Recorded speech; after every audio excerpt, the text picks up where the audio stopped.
장례식 하기 이틀 전에 이제 마음이 바뀌어가지고 어떻게 같은 날에 그렇게 하늘나라로 가실 수가 있죠? 저희 부모님만큼 어떨 때는 생각나는 분들이 계세요. 시신 수입을 하는데 거의 100억을 썼거든요. 시신 기증 같은 경우에 100% 개런티가 아니에요. 그 목적이 좀 상업적일 수도 있다는. 제가 여기서 장례식 도와드린 분 중에 실제로 코비드로 돌아가신 분은 그렇게 많지 않아요. 뇌출혈이랑 뇌졸중 환자가 굉장히 많아요.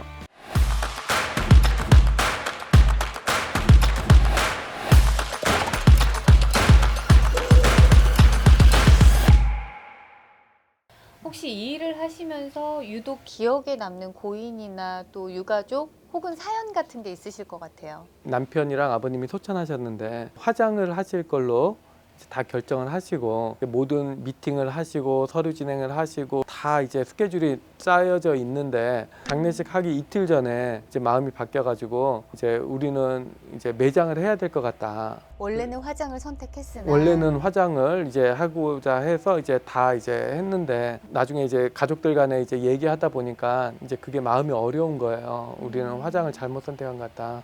우리는 매장으로 바꿀 수 있냐 지금이라도. 네, 얼마든지 바꾸실 수 있다고. 그래서 이제 저희가 화장에서 매장으로 다 바꿔드린 경우가 있거든요. 잘못된 결정을 하셔가지고 후회하시는 분들이 굉장히 많아요. 이제 가장 좋은 방법은 본인이 본인 거를 어떻게 하기 원하시는지 결정을 해놓으시는 게 나중에 이제 후회하지 않는 그런 제일 좋은 방법이거든요.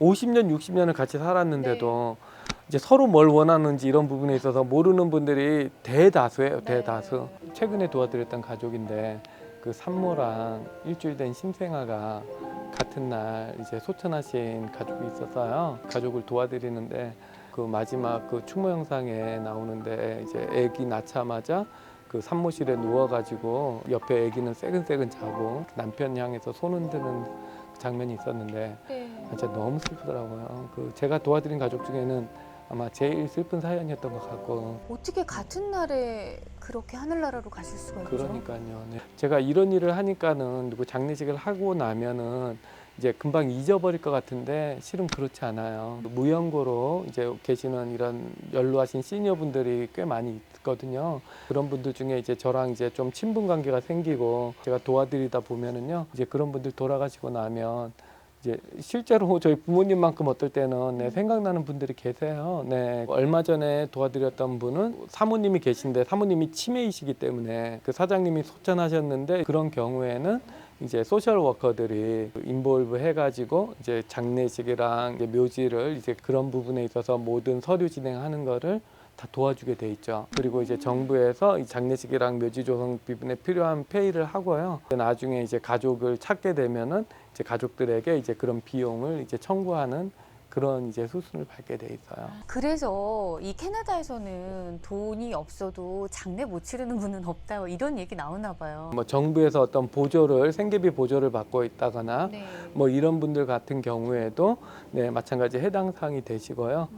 이 시신 기증을 하시는 분도 있고 장기 기증을 하시는 분도 있는데 제가 사실은 이게 어떻게 다른지 궁금하거든요. 말씀 좀 해주세요. 장기 기증 같은 경우는 이제 필요한 장기들만 빼고 네. 이제 시신은 가족이 어차피 다시 장례식을 하셔야 돼요. 보통 많이 사용하시는 게 뭐 안구라든가 뭐 몇 가지 빼고는 나머지 시신은 어차피 가족들이 다 장례식을 하셔야 되는 경우여서 그런 분들은 장례식을 하셔야 되고요. 그리고 요새 또 많이 하시는 게 이제 시신 기증 그런 부분을 많이 하시는데 조심하셔야 되는 부분은 시신 기증 같은 경우에 이제 100% 개런티가 아니에요. 그래서 이제 시신 기증 해놨다가 이제 그게 안 이루어져 가지고 아버님이 소천하셨는데 이제 굉장히 안 좋은 시간을 보낸 그런 가족들도 제가 몇 가족을 알고 있고요.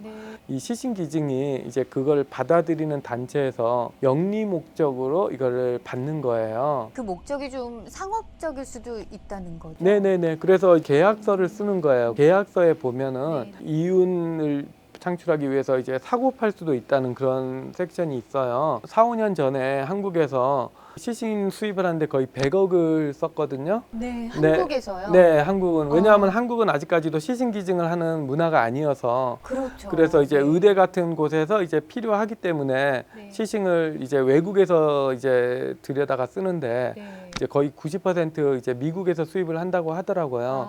이 일을 하시면서 그래도 좀 보람을 느끼실 때도 많이 있으실 것 같은데 언제 그러세요?